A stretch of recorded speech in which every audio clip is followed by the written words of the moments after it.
الحمد لله رب العالمين والصلاة والسلام على نبينا محمد وعلى آله وصحبه اجمعین۔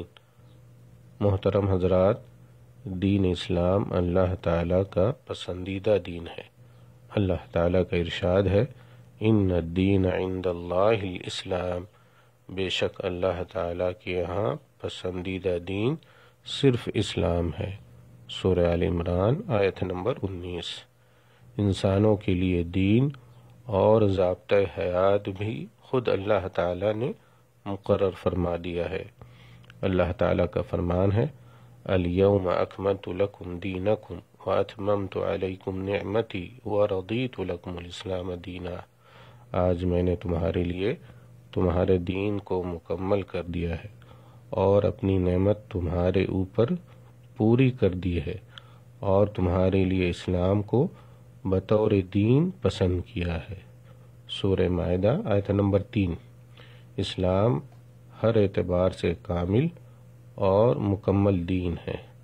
اس میں انسانی زندگی کے ہر شعبے کے متعلق احکام اور ہدایات موجود ہیں، لہذا دین کے نام پر اپنی طرف سے کسی کو اس میں اضافہ یا تبدیلی کی اجازت نہیں دی گئی، بلکہ اب اگر کوئی شخص اپنی طرف سے دین میں کسی بات کا اضافہ کرے تو گویا ایسا شخص دین کو ناقص سمجھتا ہے اور اللہ تعالیٰ کے مقام پر یا منصب رسالت پر خود فائز ہونا چاہتا ہے۔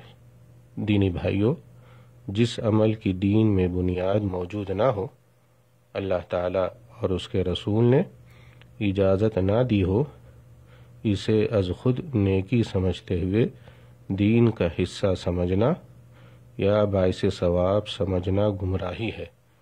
اصطلاح شریعت میں ایسا عمل بدعت کہلاتا ہے۔ نبی صلی اللہ علیہ وسلم نے بارہا بدعت کی مذمت بیان فرمائی اور اس کے ہولناک انجام سے ڈرایا ہے۔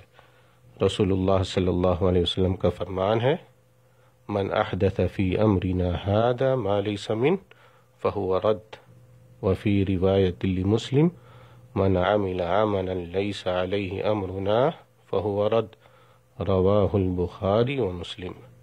جو شخص ہمارے دین میں کسی ایسی بات کو جاری کرے جو اس دین میں سے نہیں تو وہ مردود ہے۔ صحیح مسلم کی روایت میں یہ الفاظ ہیں، جو شخص ایسا عمل کرے جس کا ہمارے دین میں حکم نہیں تو وہ عمل مردود ہے۔ اللہ تعالی ہم پر حق واضح فرمائے اور اس پر ثابت قدم رکھے، آمین۔ والسلام علیکم ورحمۃ اللہ وبرکاتہ۔